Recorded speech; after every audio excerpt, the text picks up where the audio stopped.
네, 김용환입니다. 같이 말씀 묵상하겠습니다. 사람은 왜 무너질까요? 어떤 것을 기대하고 소망하는 것이 있는데 그것이 안 되면 절망하게 되죠. 이 시대에 참 많은 사람들이 우울해합니다. 절망해합니다. 공황을 앓습니다. 사람들에게 배신감을 느끼고 패닉을 당하게 되죠.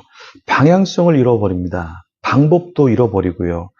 왜 이렇게 되어갈까요? 저는 그것을 당장 붙잡을 수 있는 것을 너무나 많이 기대다가 그것이 무너지고 결국에 자기 자신이 갇히게 되는 그런 인생이 펼쳐지기 때문이다. 이렇게 생각하고 있습니다. 목회자를 만나고 선교사를 만나고 성도님들을 만나면 어떤 것을 느끼냐면 무너져 있고 일어서지 못하는 그런 사람들이 굉장히 많다라는 거예요. 왜 우리는 이렇게 무너져 있을까요? 우리의 기대가 하나님이 아니라 하나님 아닌 다른 것으로 매겨져 있다가 그것을 쫓다가 그게 무너지니까 결국에 와르르 무너지게 되는 것이죠. 여러분, 우리가 잘못된 것을 붙잡을 때 처음에는 괜찮습니다. 먹고 마시는 것을 붙잡으면 먹고 마실 수 있으니까 괜찮아 해요. 영향력 있는 사람을 붙잡으면 그 사람을 통해서 뭔가 얻을 수 있을 것 같으니까 괜찮은 것 같아요. 그리고 문제가 있을 때 해결해 줄 사람을 찾고 그 사람을 만나면 괜찮아질 것 같기 때문에 마음이 조금은 누그러져요. 하지만 결국에는 다시 목마르고 다시 불안하고 다시 절망하게 되는 것이죠. 오늘 본문에 이사야 선지자는 예루살렘을 봤어요. 거기에 유다 사람들을 봤어요. 그런데 이 사람들이 다 무너져 있었다라는 거예요. 그 이유가 무엇이냐? 하나님보다 양식을, 하나님보다 물을, 하나님보다 사람을 더 붙잡았기 때문에 그들이 무너져 버렸다라는 것입니다. 자, 이런 상황에서 사실은 누가 책임을 회피하지 못하냐면 지도자들이라는 거예요. 지도자들. 멸망의 원인이 외부에 있는 것이 아니라 그 내부에 있고 우리 각 사람 안에 있는데 그 각 사람 안에 있는 문제 그리고 공동체 안에 있는 문제를 지도자가 책임감 있게 끝까지 책임져 주지 않고 방향성을 잡아주지 않았기 때문에 무너졌다라는 거예요. 그래서 지도자는 책임을 회피할 수 없다라는 것입니다. 또 다른 문제는 미성숙한 자들이 권력을 잡았기 때문에 그래요.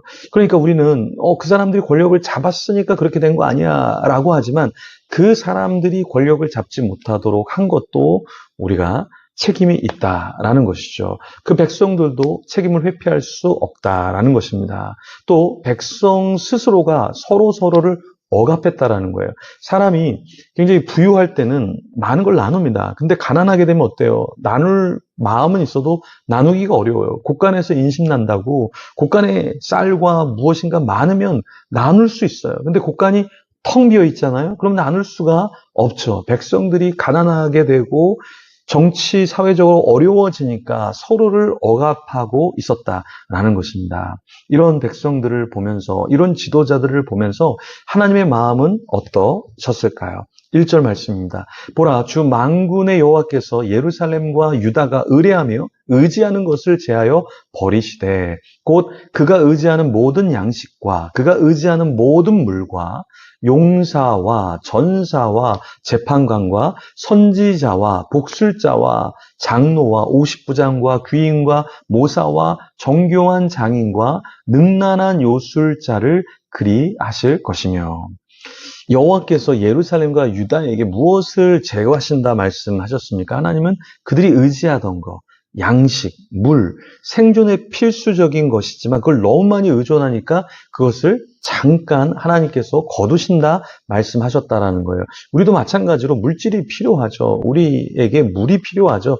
양식이 필요하죠. 우리에게 왜 사람들이 필요하지 않겠습니까? 그런데 그런 것들을 너무 많이 우리가 취하고 거기에 빠져서 산다면 주님께서는 너네 왜 그렇게 사는 거야 하고 우리를 흔드실 수 있다라는 것입니다. 그러니까 욕심을 우리가 조금 더 내려놓고요. 저도 그렇고 여러분도 그렇고 욕심을 좀 내려놓고 하나님 앞에 조금 더 말씀을 보고 찬양하고 기도하는 자들이 되기를 소망합니다. 이스라엘 백성들은 어떤 사람들을 의지했습니까? 군사적, 정치적, 종교적, 기술적 권위자들을 의지했다라는 거예요. 하나님을 의지하는 것이 아니라 눈에 보이는 사람들을 의지했고, 거기에 참 놀라운 기술을 갖고 있는 사람들, 어떤 지식을 갖고 있는 사람들을 보면서 기대고 싶었다라는 것입니다. 그럼 우리는 어떻습니까? 우리는 기대고 싶지 않나요? 어떤 대단한 사람이 보이면 그 사람 곁에 가서 뭔가를 좀 도움을 받고 싶어 하지 않나요? 제가 최근에 여러 사람들을 도왔는데요. 좀 황당한 경험이 좀 있었습니다. 어떠한 경험이냐면 제가 도움을 줬지만 더 많은 도움을 원한다라는 거예요. 그러니까 감사한 마음이 아니라 오히려 제가 당연히 그것을 더 많이 도와줘야 될 것 같은 그러한 구조로 만들어가는 것을 보면서 제가 돕기를 제가 마다하진 않는데 어떤 마음이 들었냐면 그 사람이 조금 더 건강하게 되려면 내가 너무 많이 도와도 안 되겠구나. 그래서 제가 설교할 때도 한번 언급한 적이 있는데 우리가 누군가를 도울 때 너무 과도하게 돕는 것도 나의 욕심이 될 수 있고 어떤 사람을 망가뜨릴 수 있다라는 것입니다. 우리가 사람을 붙잡고 의지하는 것이 필요하기도 하지만 그것이 과할 때 하나님께서는 그것이 문제다라고 말씀하신다라는 것이죠. 자, 이 백성들이 무너지게 된 이유가 무엇이라고 했습니까? 위정자들, 위에 있는 사람들이 문제가 있기 때문에 무너졌다라고 이야기를 했죠. 본문에서 5절에 백성이 서로 학대하며 각기 이웃을 잔해하며 아이가 노인에게 비천한 자가 존귀한 자에게 교만할 것이며. 자, 사회가 무너지니까 지도자들이 제대로 잘 다스리지 못하고 종교 지도자들이 잘 영적으로 깨우치지 못하니까 백성들이 서로 학대를 해요. 각기 이웃을 잔해해요. 아이가 노인에게, 여러분, 아이가 노인에게 조금 이상하지 않아요? 비천한 자가 존귀한 자에게 좀 이상하지 않아요? 비천한 자가 존귀한 자에게 교만하다. 이게 참 이상한 상황에 치닫게 되었다라는 것이죠. 이렇게 영적으로 타락하게 되고 문제가 생기면 사회가 제대로 돌아가지 않는다라는 것입니다. 우리의 가정은 어떻습니까? 우리의 공동체는 어떻습니까? 내가 속해 있는 곳에 그 모습은 어떻습니까? 거기에서 내가 해야 될 역할은 어떤 것이 있을까요? 내가 그것을 제대로 감당하지 않으면 공동체는 이상하게 만들어지게 된다라는 것입니다. 여러분, 요즘에 청년들이 너무 열심히 준비하고 또 준비하고 섬기고 하는 모습을 보면서 저도 깜짝 놀랄 정도예요. 와서 이것도 준비하고 저것도 준비하고 스스로 서로를 격려해 주면서 서로 각기 다른 색깔을 갖고 있는데 서로 조화를 이루면서 하는 모습을 보니까 너무나 존귀하고 아름답더라고요. 여러분, 우리도 조금 더 주님 안에서 우리가 서로를 학대하는 것이 아니라 서로를 세워주고 맞춰가고 무엇보다 주님과 더 맞춰가는 가운데 우리의 영적인 호흡이 살아있고 많은 사람들을 살리는 저와 여러분이 되기를 소망합니다. 기도하겠습니다.